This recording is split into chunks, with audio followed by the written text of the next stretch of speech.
Maayong adlaw sa inyong tanan. Mami Gretchen di Aini, usa ka nurse na nagtrabaho diri sa UK, kauban ng akong pamilya. So for today's video guys, ay i-share na ako sa inyo ang among weekly nga grocery. So mo na tanan among na grocery atong niaging Sabado.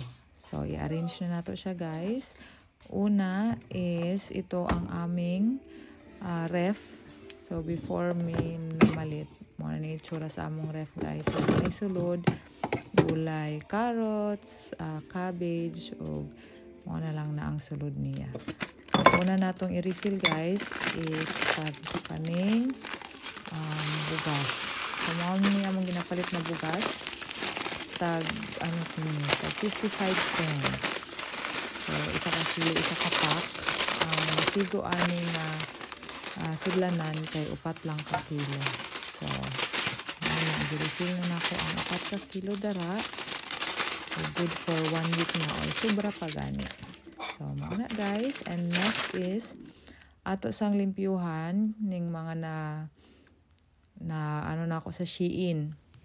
Mga na-order na ako ng mga organizer sa ref. So limpyuhan sa nato siya para natay pangbutang sa mga palit nato. So gilimpyuhan na po nako ning mga prutas. So natay strawberry and dates.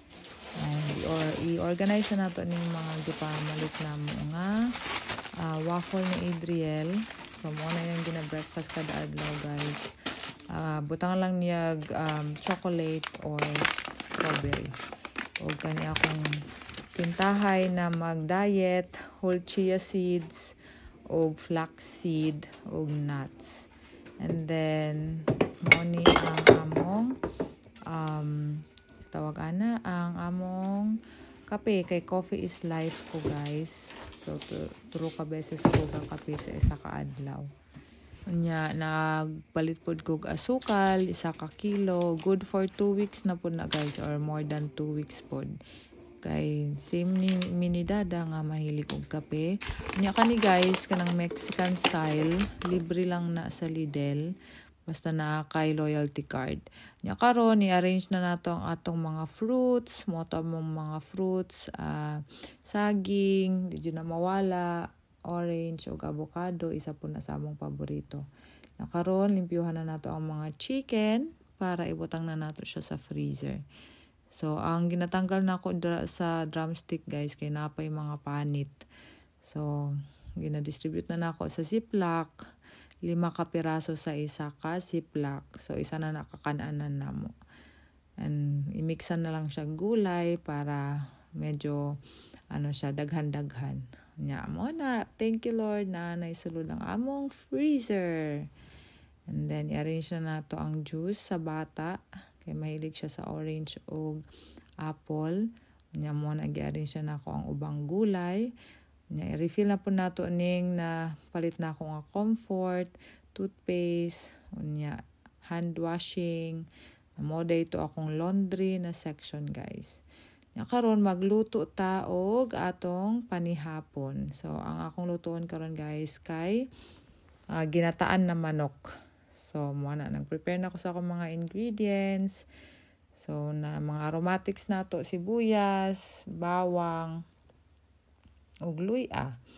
And then bell pepper ug carrots. Ning carrots na ni last week pa ni, so wala mi na malitog bagong carrots. Ihurot na lang namo ni para dili masayang. Kamo na po ni akong giluto karong gabi. So patatas sad. Then ayan, nagluto na lang po kog kanon samtang naghiwa og mga gulay para sa among sudan. Nya nakatak-ang na ang kanon guys. So una na akong gibuhat is gisahon sa nako ning mga gulay para sa siya, para lami siya pag i-mix na nimo siya sa manok. So mo na siya. Ginagisaran ako na siya una. Tapos after na ako gisahon ning manok is gisahon na pud nako ang